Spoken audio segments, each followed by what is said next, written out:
Welcome to a Video Nation movie review, this time The Naked Gun 2025. If you don't know what The Naked Gun is, it is a franchise that is silly, and this fits into a genre that I loved was parody movies, and the parody movies vanished around the end of the 2010s.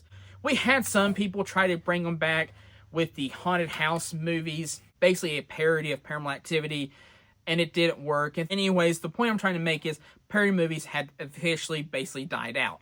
But then this year, we had The Naked Gun make its return, and this time, of course, the actor who previously played in these movies has sadly passed away, who was in both Scary Movie, Airplane, and the original Naked Gun series. So filling those shoes was going to be a huge issue with this movie, but they nailed it with the casting of Liam Neeson. When they announced this, the casting was perfect. First off, was it a good movie? Yes.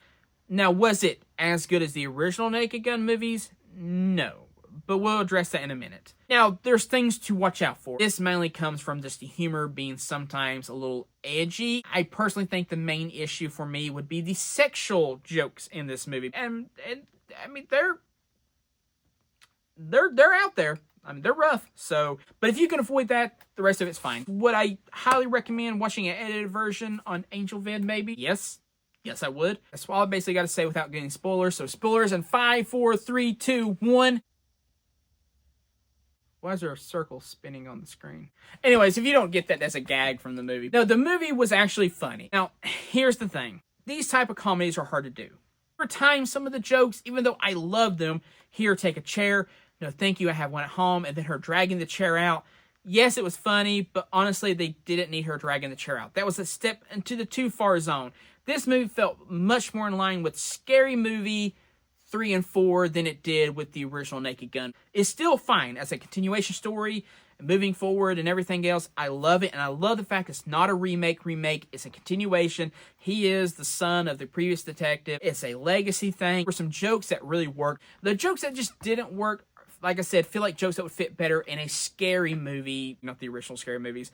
The original Scary Movies actually feel more in line with the Naked Gun movies. And I guess that's the issue. The Naked Gun movies and parody movies like Airplane, they had a natural flow. If the flow is moving and you have to stop it and hold it still to make a joke happen, that's not good. Then the joke's not worth it. You want the jokes to keep flowing. You want it to be a movie first and foremost. Even if it is a ridiculous parody movie, you don't ever want to have to feel like it's stopping just to show you a joke and then, okay, now the flow of the movie can continue. This movie did struggle with that a few times. And then again, even though this is one of those that does feel like it fits into that category, I love when the police squad is like being sold, the Spirit Halloween banner goes up. Now, for the story itself, it's not a completely new original idea. It's, you know, bad guy being bad guy, but it knew it needed a simple enough premise, and that's all it needed. It didn't need to be groundbreaking. It didn't need to be super complicated. It just needed to be good, and that's what this movie did. Yes, there's only a few characters in the movie. Of course, Liam Neeson kills it as Frank Drebin Jr. His partner, the guy from Cobra Kai, he was funny. Those two stood out the most. The love interest in this movie, you know, she was funny though. I mean, she had good moments. It was great. It was a great return back to comedy, especially parody movie comedy. So, you know what, guys? I enjoyed this movie. It was fun. So when it comes to ranking this movie, Video Nation's decided it's worth a watch. Enjoyment may vary. I think it was a great starting point for future movies in the parody universe or in the parody genre to look back at and say, let's see what worked, let's see what didn't work, and let's move forward with the things that did work and leave out the things that didn't. If that continues to happen, then for people like me who love parody movies, we are going to be very happy for the next few years. Anyways, guys, so thank you for watching this video. If you liked it, please like, share, subscribe, and all that fun stuff. I know this wasn't as in-depth about the story and stuff because, like I said, it's a very simple story. The characters are very simple, but that's not why we went into this movie. We went into this movie to laugh, and that's exactly what it did. It made me laugh, and that's all I really cared about.